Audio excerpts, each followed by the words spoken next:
We're here at Outsource to Lac in Buenos Aires, standing with Eric Simonson, Research Director at Everest Research and Consulting. And obviously, Eric, important trend we're seeing globally, but as well as in Latin America, is global in-house centers. And I wanted you to share with us some of the data you've had around where things are moving globally and how that may influence the nearshore market. Good. Great. The global in-house centers, often referred to as captives, is something we track very closely.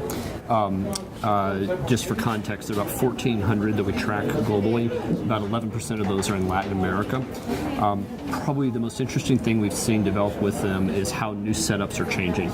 So if we look at all of the new setups up until about 2 years ago, roughly 40-45% of those setups had some form of business process in it. 40% of them had some form of IT, and 40% had some form of engineering services and R&D.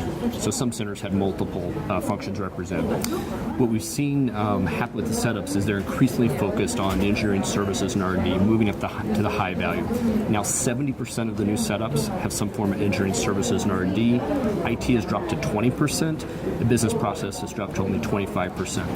And so we really see as organizations saying, in terms of an internal model, I've got to focus on those high-value core things, the things where I can really create differerentiation. It also means increasingly they're more comfortable with outsourcing as the mechanism for the more transactional work, the more commoditized. So we've seen that play out globally. When we look just in Latin America and take Costa Rica, probably the most mature geography for global in-house centers, you see a similar thing happening. The traditional voice work has slowed to only about a 5% annual growth rate. The business process transactional work is about 10% or a bit above.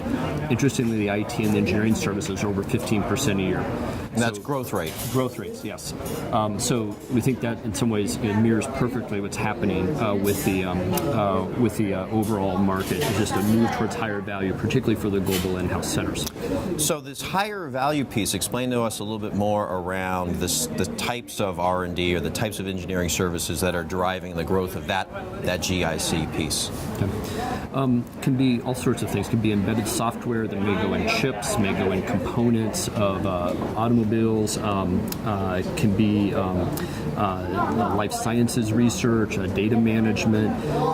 The key thing is it tends to be things that the business can place a lot of value on and measures a little bit more from a revenue impact versus just what is the cost of doing it.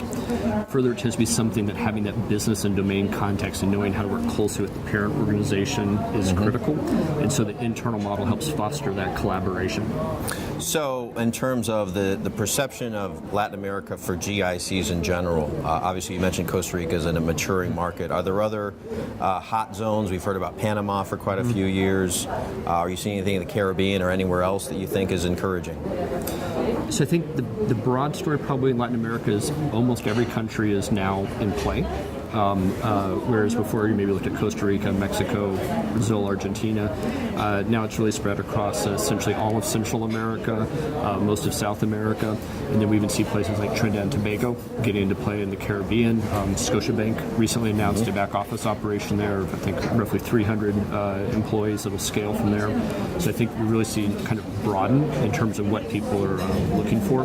And so I think there's a lot of different opportunities depending upon the unique attributes of each geography. And when you see GICs move into certain locations, are there any expectations or influences on attrition or prevailing wages, for example? So generally, when an area starts to become popular, you do see the poaching, you see the wage escalation, etc. I think in some cases people are becoming a little bit more disciplined about how to try to mitigate some of that. And some of the countries have gotten ahead of the curve on the talent programs, have been able to try to build the right talent supplies that'll keep that to more of a sustainable level. The smaller the market, the bigger the impact. It's sort of fundamental economics of supply and demand really come into play, and that's why I think it's important. There's so many more options than what people may have perceived, just a few years ago. Right. Okay. Well, great to catch up with you, Eric, as always. Excellent. And I hope to see you back in Latin America sometime soon. Look forward to it.